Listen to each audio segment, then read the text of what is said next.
Há 300 milhões de anos antes da era dos dinossauros, a Terra estava coberta de insetos gigantes. Imagine um mundo onde as libélulas são do tamanho de corvos e os milípedes podem chegar até o tamanho de um carro.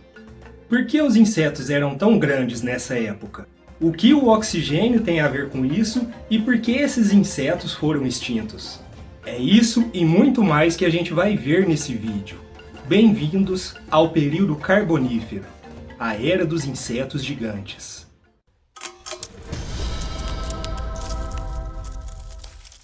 Fala pessoal, beleza? Eu sou o João e se você também está curioso para saber como era a nossa Terra antes dos dinossauros dominarem ela, na grande era dos insetos gigantes, já vai deixando aquele like, se inscreve se não é inscrito, pega aquele lanchinho leve que é para não engordar, se ajeita no sofá e vem comigo. O período Carbonífero foi um dos mais longos períodos de transformação na história da Terra. As massas terrestres do planeta estavam começando a formar o supercontinente Pangeia. Pântanos extensos e quentes, florestas úmidas dominavam a nossa paisagem. E os insetos gigantes não eram nem de longe as únicas criaturas enormes que vagavam pelo nosso planeta. Havia também uma vasta gama de vida marinha na nossa Terra, como as primeiras formas de tubarão e um grande anfíbio que chegava até 1,80 m de comprimento. Agora, se você estivesse vagando pela Terra nessa época, com certeza o que mais te chamaria a atenção eram os insetos gigantes. Um dos mais icônicos era o que era conhecido como Meganeura. Meganeura.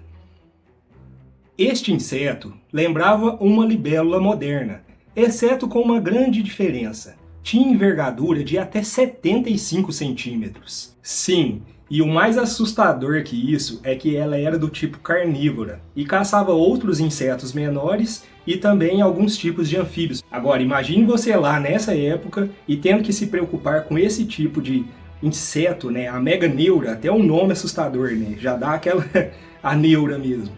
Você teria que se preocupar com ela no céu, mas no chão também você teria a Arthropleura, outra criatura assustadora, parecida com um milípede, que poderia crescer até 2,5 metros de comprimento, ou seja, maior do que um carro. Mas felizmente esse tipo de inseto não viria atrás de você, porque ele só comeria vegetação em decomposição. Outro inseto assustador da época é o Pulmonoscorpius. Este era um escorpião gigante que vagava principalmente pelas áreas pantanosas da Terra. Eles poderiam chegar até incríveis 70 centímetros de comprimento. E nessa época, apesar da gente ter algumas espécies de baratas gigantes hoje ainda, já existiam, né, as que chegavam até 10 centímetros de comprimento. Portanto, não tem dúvida nenhuma de a gente dizer que você ou seria atacado pelo céu ou seria atacado pela terra. Teria que andar com muito cuidado nessa época. Mas a verdadeira questão que eu quero levantar aqui é como esses insetos ficaram tão grandes? Bom, você deve ter notado, enquanto estava por aí vagando na era carbonífera, que você se sentia muito mais enérgico e alerta. Talvez você tinha até mais facilidade de fazer qualquer tipo de atividade física. Isso tem a ver com os níveis de oxigênio que são relativos à nossa época e os que eram relativos à época dos grandes insetos. O oxigênio relativo daquela época podia chegar até incríveis 35% de pureza. Já na nossa época, né, o ar que a gente respira hoje, o nosso oxigênio, apesar do nome ser oxigênio, ele tem apenas 21% de impureza, né, o restante sendo composto aí por nitrogênio e outros compostos. Mas beleza, o oxigênio era um pouco maior, né, em relação à porcentagem. Mas por que isso tornaria os insetos maiores? A maioria dos insetos em si respiram de maneira diferente de outras criaturas. Eles não possuem sistema circulatório para transportar o oxigênio como nós. Em vez disso, o oxigênio é fornecido e transportado por eles através de uma rede de pequenos túbulos chamados de traqueia. E quanto mais oxigênio na atmosfera, maiores são esses insetos. Mas além do oxigênio, pode haver outras razões pelas quais os insetos cresceram desse tamanho. Uma outra teoria sugere que os insetos foram forçados a crescer tanto devido à toxicidade também do oxigênio. Sim, por mais relevância e importância que ele tem na nossa vida, muito oxigênio no seu corpo pode criar o que é conhecido como radicais livres. Essas moléculas Apesar do nome ser bonitinho, né, elas podem danificar o seu DNA e talvez até prejudicar todo o seu organismo. No caso dos insetos, por talvez um tipo de seleção natural, um tipo de evolução, eles foram forçados a se adaptar à toxicidade desse oxigênio, né? Esse nível um pouco mais elevado da pureza do oxigênio no ar. No caso deles, crescer desaceleraria a taxa de absorção de oxigênio no sangue, tornando muito difícil sofrer com o oxigênio. Ou seja, eles se adaptaram melhor nesse ambiente para poder sobreviver. E o mesmo pode acontecer com você ou comigo, por exemplo. Quanto mais tempo a gente passasse nesse ambiente, né, praticamente inóspito, mais a gente teria que se adaptar. Mas até que essa adaptação acontecesse, né, a gente poderia sentir náuseas, problemas respiratórios e até alguns efeitos no sistema nervoso.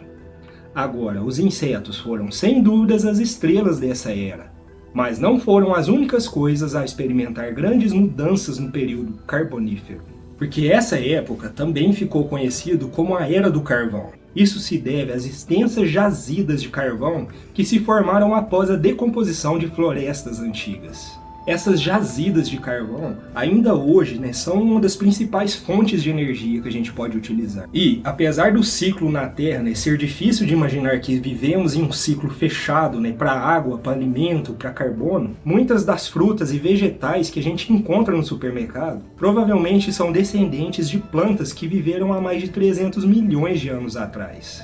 E lá nesse período carbonífero, foram surgidas as primeiras sementes, né? A primeira evolução delas. Período Carbonífero. Nessa época não havia nem sinal de dinossauro para existir, apenas havia o surgimento dos primeiros répteis. Mas depois dessa época, né, se você ficar por alguns milhões de anos, aí você entraria na Era Mesozoica, que aí sim é a grande era dos dinossauros. Mas ainda falando um pouco dessa mudança, a atmosfera foi outra parte da Terra que evoluiu durante esse período. A Terra tinha um clima exuberante, como de uma estufa quando a gente chegou. Temperaturas quentes e úmidas para sustentar as florestas pantanosas. Mas à medida que esse período foi progredindo, o clima foi fazendo a sua transição também, né, então. Ele foi caminhando para o que a gente conhece de estado terrestre de casa de gelo. A temperatura cairia significativamente e o gelo se formaria. E as geleiras começariam a se formar principalmente no hemisfério sul. Mas afinal, por que isso aconteceu? Isso aconteceu naturalmente? Bom, à medida que a gente começa a imaginar e a explorar esse ambiente, esse período muito, assim, diversificado, quanto de temperatura, quanto de crosta terrestre, os continentes estavam se formando e se movimentando para formar a Grande Pangeia. E quando essas massas de terra tão grandes começaram a se mover, poderiam afetar seriamente as correntes oceânicas, padrões de vento e até mesmo o clima global. Agora, nessa época, as florestas tropicais entrariam em colapso, o que levaria a um declínio na fauna e na vegetação, que antes estavam em grande expansão. Bom, e com as florestas tropicais em declínio, o grande pulmão, né, da humanidade são as florestas tropicais. Então, se elas estão em declínio, o oxigênio também entraria em declínio. E antes que nós percebêssemos, os nossos enormes insetos começaram a morrer e entraram em extinção.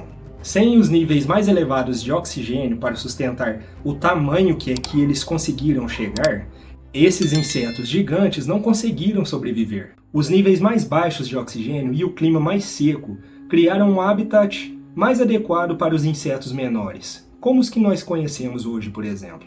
E em paralelo a tudo isso que eu estou trazendo, também acontecendo nesse ponto, os primeiros répteis estavam começando a assumir o controle, tornando a paisagem muito mais difícil para os insetos. Agora, com a Grande Pangeia formada, a gente iria entrar no período Permiano. E o que vai acontecer durante essa época? Bom, isso parece assunto para um outro vídeo. Até mais!